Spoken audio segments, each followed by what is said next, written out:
दोस्तों नमस्कार, चैनल में सभी का स्वागत है। आज हम लिंग ज्ञान नियम भाग 4 के अंतर्गत कुछ नियमों को देखेंगे, जिसमें स्त्रीलिंग के क्या नियम हैं उन नियमों को देखेंगे। इसके अलावा ऐसे कौन से शब्द हैं जो हमेशा स्त्रीलिंग में बोले जाते हैं या ऐसे कौन से शब्द हैं जो हमेशा पुल्लिंग में बोले जाते हैं, इस पर भी हम चर्चा करेंगे।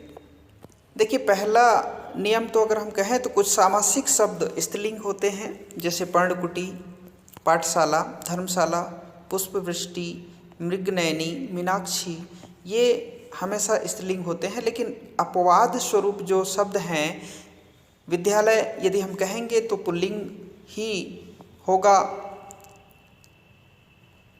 और यहीं पर यदि हम पाठशाला कहते हैं तो स्त्रीलिंग होगा। ठीक है। पीताम्बर, इस प्रकार के जो शब्द हैं ये अपवाद हैं, ये पुल्लिंग में गिने जाते हैं। दूसरा जो इसका नियम है, किराने की वस्तुओं के नाम स्त्रीलिंग होते हैं, जैसे अजवाइन, इलायची, मिर्च, मेथी, सौंफ, हींग, कलौंजी, सुपारी, हल्दी आदि। इसी प्रकार नक्षत्रों के नाम हमेशा स्त्रीलिंग होते हैं, जैसे अश्विनी, चित्रा, मृगशिरा, भरणी, रोहिणी इत्यादि स्त्रीलिंग होंगे। आगे आप देखिए, जिन शब्दों के अंत में इया आता हो, इया, वे हमेशा स्त्रीलिंग होते हैं, जैसे खटिया, लुटिया, कुटिया, पुड़िया। इस तरह के जो शब्द होंगे जिनके अंत में क्या आना चाहिए, इया अगर हो तो वो हमेशा स्त्रीलिंग में गिने जाएंगे। आगे आप देख सकते हैं, नदियों के नाम हमेशा स्त्रीलिंग होते हैं, जैसे गंगा, यमुना, कावेरी, सरस्वती, नर्मदा, ताप्ती। इसी तरह संस्कृत के आकारांत शब्द स्त्रीलिंग होते हैं, जैसे सभा। आकारांत मतलब जिस शब्द के अंत में आ हो। सभा, प्रतिभा, प्रतिज्ञा, लालिमा, सुषमा, तो ये सभी शब्द क्या होंगे, स्त्रीलिंग होंगे। इसी तरह संस्कृत के वे शब्द जिनके अंत में ना या छोटी नी हो तो हमेशा स्त्रीलिंग होते हैं, जैसे वेदना, रचना, प्रार्थना, याचना, अर्चना, कल्पना, ग्लानि, हानि। इसी प्रकार तिथियों एवं तारीख के नाम स्त्रीलिंग होते हैं, जैसे प्रतिपदा, द्वितीया, तृतीया, चतुर्थी, अमावस्या, पूर्णिमा, पहली तारीख। इस तरह से जो तिथि और तारीख हैं उनके नाम भी स्त्रीलिंग के रूप में गिने जाते हैं।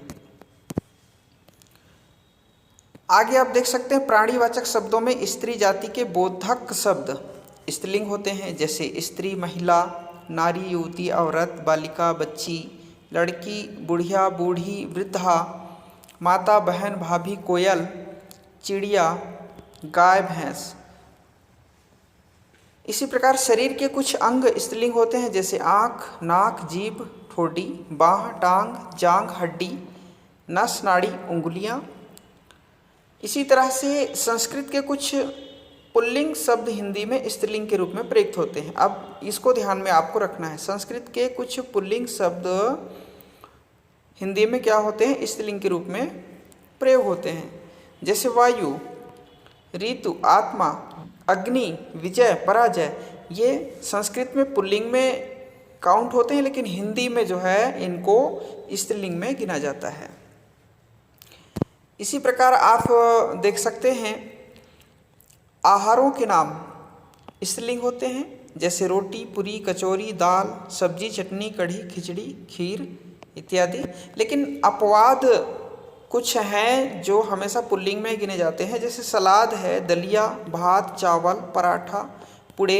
ये स्त्रीलिंग के बजाय किस में गिनेंगे, पुल्लिंग में गिनेंगे। आगे आप देख सकते हैं, आई, वट, हट और ट, आस, ता, आई प्रत्यय से बने शब्द यहाँ पुल्लिंग लिखा है, ये स्त्रीलिंग होगा।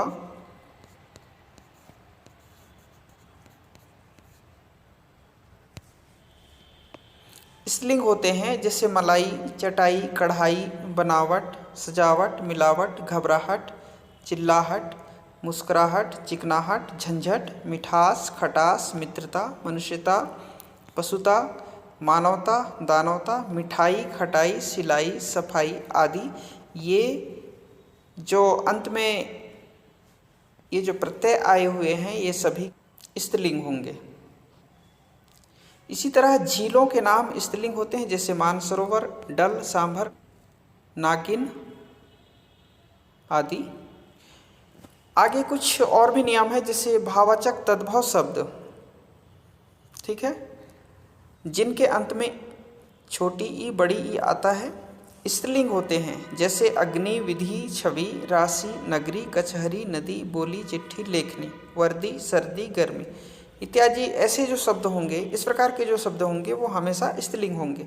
लेकिन अपवाद है, इस पर थोड़ा सा आपको ध्यान रखना है। जैसे पानी, घी, दही, मोती, ये हमेशा पुल्लिंग में गिने जाते हैं। भाषाओं, बोलियों एवं लिपियों के नाम स्त्रीलिंग होते हैं, जैसे संस्कृत, तेलुगु, पहाड़ी, देवनागरी, गुरुमुखी आदि। और भी सभी जो भाषा हैं वो सभी क्या होंगे, स्त्रीलिंग में बोले जाएंगे। आज के लिए इतना ही पर्याप्त होगा।